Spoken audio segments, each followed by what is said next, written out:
The cold February wind howled outside, rattling the windows of my small, isolated cottage.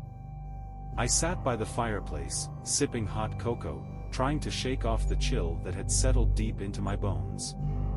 It was Valentine's Day, a day meant for love and warmth, but I found myself alone, surrounded only by the eerie silence of the night. As the fire crackled and popped, casting flickering shadows on the walls, I couldn't shake the feeling of being watched. My heart raced as I glanced around the dimly lit room, half expecting to see someone, or something, lurking in the shadows. I tried to dismiss my unease as mere paranoia, the result of spending too many nights alone in the wilderness. But no matter how hard I tried to convince myself otherwise, the feeling persisted, gnawing at the edges of my sanity. With a shiver, I wrapped my thick blanket tighter around my shoulders and attempted to lose myself in a book. But the words blurred together, the letters dancing mockingly before my eyes. I couldn't concentrate, couldn't shake the feeling that something sinister lurked just beyond the safety of my home. As the clock struck midnight, a chill more profound than any winter frost settled over the cottage.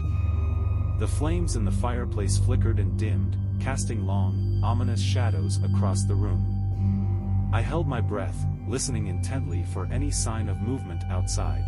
By the way, if you want more stories like this, so please subscribe. Let's come back to the story.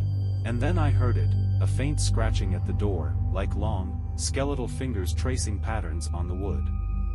My heart pounding, I tiptoed toward the door, my hand trembling as I reached for the handle.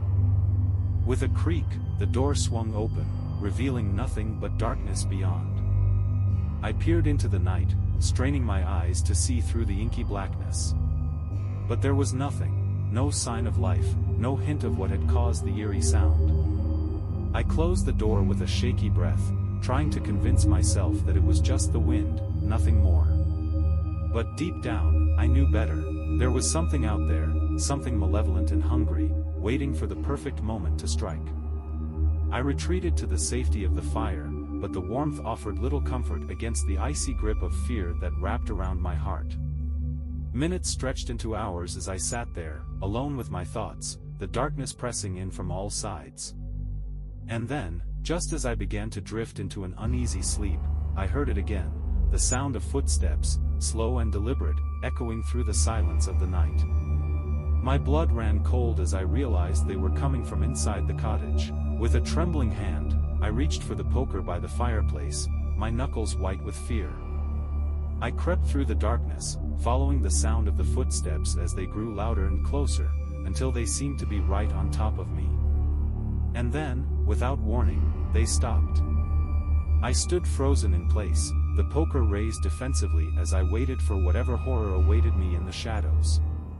But there was nothing, no movement, no sound, only the deafening silence of the night.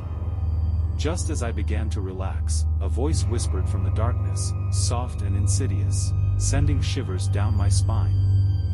"Happy Valentine's Day," it hissed, a cruel mockery of the holiday's sentiment. I spun around, my heart pounding in my chest, but there was no one there. Only darkness, thick and suffocating, swallowing me whole.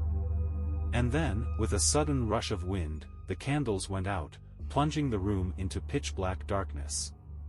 I was alone, utterly and completely alone, with nothing but the cold embrace of the night to keep me company. In that moment, I knew I was no longer safe. Whatever had come for me was still out there, lurking in the shadows, waiting for the perfect moment to strike. With a trembling hand, I fumbled for the matches, my heart pounding in my chest as I struggled to relight the candles. But no matter how hard I tried, the darkness refused to yield, wrapping around me like a suffocating cloak. And then, just as I felt myself slipping into despair, a faint glimmer of light appeared in the distance, a single candle, burning brightly in the darkness. With a surge of hope, I stumbled toward it, my heart racing with every step.